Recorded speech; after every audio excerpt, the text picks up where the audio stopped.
Okay, let's have a look at the registered version of Design4Solar LT. So if you haven't already, go ahead and watch the video for the free version because I'm not going to repeat what I said in that video because all of that applies to the pay version as well. So, but one thing I'm going to do, let's take a look at this link here, what is a config? Because in the free version, I talked a lot about configs, but I didn't really say what one is. I think it's kind of intuitive, but just in case it's not. So a config is just a generalized term for a PV system that's connected to a disconnect in the customer's electrical service. Okay, because it's hard to talk about inverters and multi-inverters in a general way because, of course, in a conventional string inverter system, you only have one inverter. You have some number of modules, one inverter, and that connects to a disconnect in the customer's service. Whereas, of course, with microinverters and AC modules, and who knows what else we're going to have in the future, it's much more sort of hard to define. You have some number of modules, you have some number of inverters, but it all connects at some point to a disconnect on the customer service. So that's the sort of the level of that we're going to talk about in terms of configs. Okay, so here's an example of a branch circuit, right, with microinverters. So you've got a one-to-one mapping between modules and inverters. Well, I should say a one to few, right, because there's some microinverters that actually support 2 modules or even 3 modules. All right, but you begin to see the problem, right? I mean, it's hard to tie down this idea into a specific set or configuration. All right, so that's why I came up with this notion of a config, which is very generalized. It's just something that ties into a disconnect. All right, so that's what a config is. So we've talked about the free version, which pretty much we went through all of the basic coming up with a inverter and module configuration. So let's take a look at the registration interface. Okay, if you hit registration, you get this pop-up, and it gives you a challenge key. So what you need to do is you need to copy that challenge key, paste it into an email, and send it to us, and we'll send you the registered key. Okay, so I'm just going to go copy that and paste it here, and then you should get the status code should go to green, validated, and then you hit OK. So now your software is registered. You should hang on to that registration key because if you reinstall the software or you get a new version, you'll need to put it in again. Okay. So now we have the pay features enabled, and so let's go ahead and put that same config back that we did earlier. All right, estimate 3,000, and Trina 185, 2 strings of 8. Okay. So now let's go over to the specifications tab. And now we see that all of the DC and AC wire sizing and conduit sizing is done. Okay. So on the DC side, we've got number 10 wire, voltage drop of 1.2%. All right. And with the wire, that's assuming a wire run of 50 feet or less. Okay. And the ground size is number 8 and half-inch EMT conduit. Okay, same basic information on the AC side. All right. Also, we've got roof loads. Okay, so roof loads is based on the weight of this module, and it assumes the arrangement of the modules is such that you can get 5 modules per 6 attachments. Okay, but you may have to adjust these numbers depending on which module you use. And in general, 5 to 6 is typical for the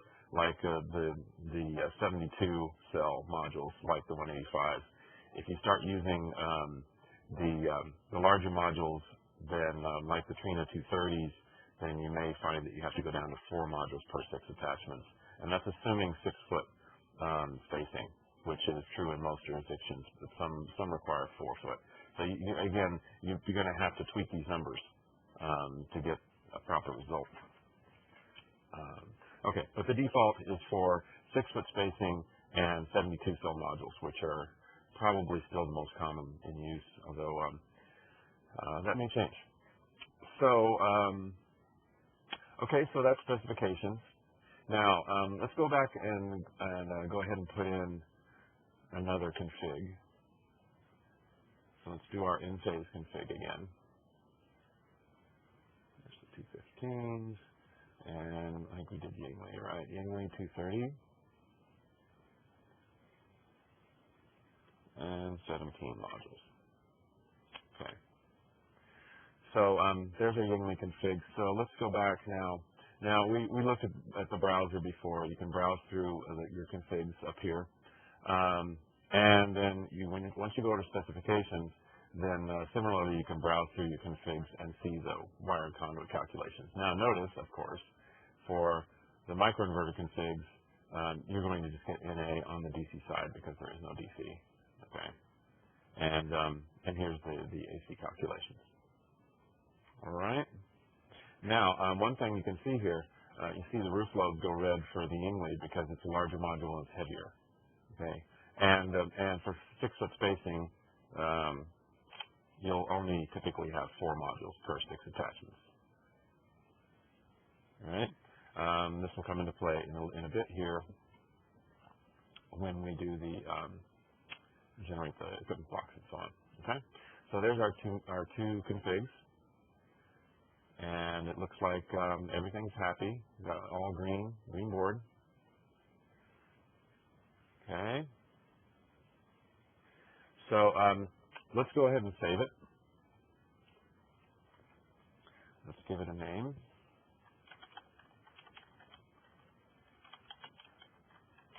System 01, and hit save. Okay, so now we want to choose a folder. So let's see, I've got a folder in here called temp that I'll use. Oh, and it says I've already got a file by that name, so let's make it 02. And temp. Okay. All right. And here is the system in Excel. This first page, the system page, has all the system information here. You can edit this if you want, but it's easier to do it in Design4Solar, so I'll recommend that you do it that way. Okay. But when you load a config or load a system from the Excel file, these are the fields that it reads in order to set it up. Okay, so keep that in mind. All right. Now on the equipment tab or sheet, we have the equipment blocks. So this is just blocks for the equipment that we can use to insert on the plans. Okay. Now, the idea behind Design4Solar LT is that it should be usable with any CAD system that can take Excel cells as as input, or you can copy and paste Excel tables into it. Okay, so it works with AutoCAD, but it also works with any other CAD package that's compatible with Excel. All right, so we have our module and inverter here. Config number 1, as you recall, was this conventional string config. So we have SMA 3000 and Trina 185, and then for the second one we have in-phase and Yingli. Okay. So let's go over to the specs tab. Now on specs, we have some of our electrical calculations, and just basics on the configurations. So here we have the total system configuration, which gives you total number of modules, total DC power, the max AC output current, which of course is worst case for all configs in the system. And then here we have a breakdown for each config or inverter. All right, so remember the first one's conventional string inverters, so we have mod per string, we have strings per inverter, number of inverters, and so on. record low temp is here. Remember, again, don't forget the importance of that, and make sure it's right. It's used, of course, in the max system voltage calculation. All right, so 16 degrees Fahrenheit is minus 8.9 Celsius. Okay, and then we take the difference between that and standard test conditions, STC, which is 25 degrees Celsius, and we use that in that calculation.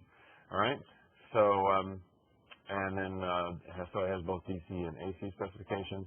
This is typical information that the inspectors want to see in 95% of jurisdictions. So, and then down, of course, for the microinverter config, we only have the AC side. So we have the AC config info, number of branch circuits, modules per branch, and then the AC information.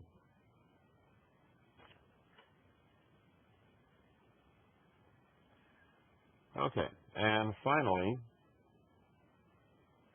on the wire sheet, we have the wire calculations. Okay, now this is just so that the wire calculations are stated very clearly, so the inspector can see that we've calculated the degraded ampacity properly and the required ampacity properly. Okay, so this is once again just textbook wire calculations. All right, and then the roof loads block. This is again required in all jurisdictions that I'm aware of. Is you have to show the roof loading. Okay, so we have here both the maximum area load in pounds per square foot and the maximum point load as pounds per attachment. Okay, and then the module information, weight of the module, and the area, the size of the module. Okay, so that's it for the information that's populated into Excel. And then, of course, this is already saved because, in fact, if I just quit Excel, Design4Solar says Excel file saved, and it gives you the path name or the where it stored the file. Again, using the folder and the name you chose. All right. So that's the save load feature. So of course now, if you quit Design4Solar LT and then you come back tomorrow, you can load that same file back and get the system back the same way we have it here, and then make changes if you like, save it again. Okay, that's the idea. Okay, so now one other thing we can do, of course, and we're typically going to have disconnects. So let's go ahead and add for this. Now this is our string config. So let's go ahead and add a DC disconnect. Okay, square D 30 amp DC disconnect. And like you did for configs, there's an add button so that you can put more than one in. And in fact, you can put in as many as you like of any type. You know, we have both AC and DC disconnects and also load centers, which are often used for tie-in. You might ask, why would you want two DC disconnects? Actually, we do know some jurisdictions where they require a roof-mounted DC disconnect. So in that jurisdiction, we have to have one on the roof and one down by the equipment, so we have to have two. Right. But I'm just going to do a standard kind of config with an AC disconnect and a DC disconnect. Okay. Now, if it's fusible, you get the opportunity to choose the fuse size. I'm just going to leave this one non-fusible. Okay. So there, I have disconnects for that one. And again, you can put in as many as you like. So let me just show you what happens. Let me change the name here. Same folder. Okay, it says the file is saved. Let me bring it up.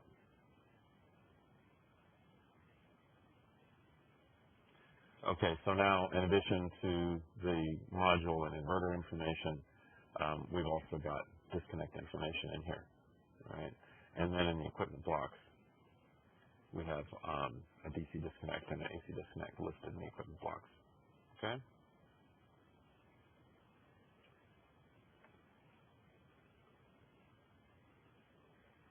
Okay, So that's a summary and tutorial of how to use the paid version of Design4Solar LT. If you have questions, feel free to let us know, and we'd be glad to help you and glad to answer your questions. Thank you for your attention, and that's all for now.